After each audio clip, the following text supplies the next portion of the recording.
Dito pa rin ako sa classroom na kasi hinintay ko pa yung isa, hindi pa natapos. Science activity, experiment about sa mixture. Yung iba, tapos na, isa na lang yung hindi pa. Yung isa, tapos na yan. Binuburan niya na lang yung nakasulat sa pasara. Yun, natapos na rin. So, time check is already 12:04 na.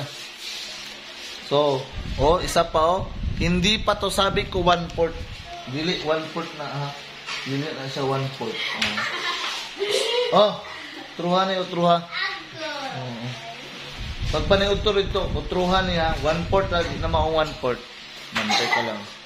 So, yun. So, alam nyo, kamo, may panahon ngayon, pag hinahayaan mo lang yung mga bata na magpasa ka mo ng mga ganon, diba? Pag sinabi mo 1/4, sinabi mo 1/4, ang pinapasa nila yung hindi pa, kumbaga, hindi pa na tatanggal, yung may tupi pa, pinutupi. Yung iba, sobrang liit, 1/4 na nga, ginagawa pang, 1/2 or 1/3. Yun. Kaya, strict ako sa mga ganyan. Pag sinabi 1/4, 1/4 talaga. Tapos, ang iba, nagpapasa na walang mga pangalan, o di kaya yung iba, pangalan lang, tapos walang apelido. Ayun. Tingnan mo ito, isa na to. Sabi ko 1/4. Ang pinasa sa akin, ito. Tingnan mo naman yung pagkakaiba. So, utruhan utruhan niya. Paniud to sa unya. Paniud to niya. Paniud to. Unya tapos, utruhan na ako sa pag ako paniud to, kailangan nakapasa na diri ha. Ibutang na diri ha. Paniud to dito. Di ko na dawaton kay dili na 1/4. So yun ang kamalian nila. Pag ang iba kasi hinayaan mo, lalo na mga grade 6 sila, diba? Kasi instruction, isulat sa 1/4 sheet of paper, tapos papasahan ka lang ng ganun. O di kaya 1/4 siya, kaya lang yung nakatupi pa, yung ganun, tapos ako pang anong tawag na? Magisi, di ba? So yun ang kadalasang problema ng mga bata ngayon. Tapos papasahan ka, walang pangalan. Minsan naman may pangalan, wala namang apelido, di ba? Kunyari, pangalan Brian, tapos walang apelido. Marami tayong kakilalang Brian, di ba? So, dapat masanay sila kasi pagsasanay din yun lalo na sa pag-fill up ng mga forms. Dapat alam na nila, sometimes kasi, pag hindi ka nasanay sa isang bagay, di ba malilimutan mo rin? So, pag hindi ka nasanay sa pag-fill up ng pangalan mo with the corresponding surname, so baka kalaunan hindi mo na matandaan o hindi mo na alam kung ano yung apelido mo. So, yun.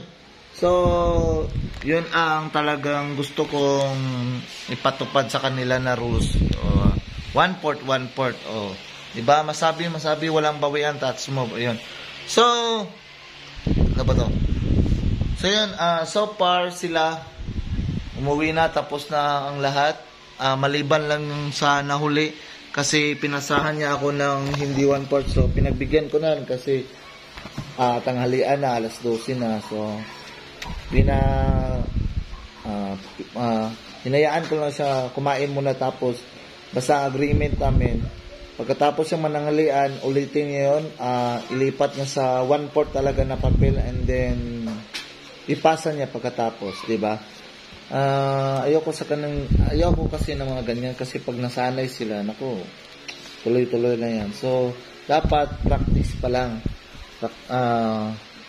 sanayin natin sila sa mga tamang pamamaraan o tamang proseso, di ba? So ako, manananghalian na rin ako. Manakakaon, Ruina? Daliar, kaya. So yung iba, madaling natapos, pagkatapos nila, diretso na sila kumain. Kumain na pananghalian, kaya ngayon, tapos na. Ako, hihintay sa iba. So manananghalian na rin ako. So, bye for now. I have to eat my lunch and time check is already 12:08 na. So,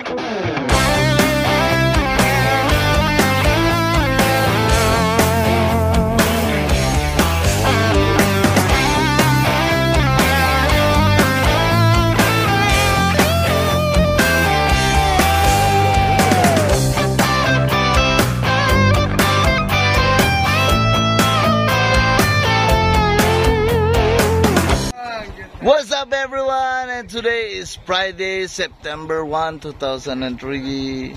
So, Bearmans, malapit na yung Pasko, and pag sinabing Friday, it's Fly Day sa aming mga teachers. So, uwian na! And natapos na rin ang isang linggo ng isang linggong pakikibaka. So, ayan. So with my co-teacher, time para uwian na. Ang iba half day lang, pero kami, kasi masyado kaming mga dedicated teachers, so talagang hapon na kami pag kung umalis. Yun. Oh, solid yung sahod ng gobyerno. Hindi sila lugi sa amin. So yan, uwian na, time to go home. And see you on next week, di ba? So, the first week is already done for the school year 2023-2024. See you guys, and don't forget to subscribe. Bye-bye!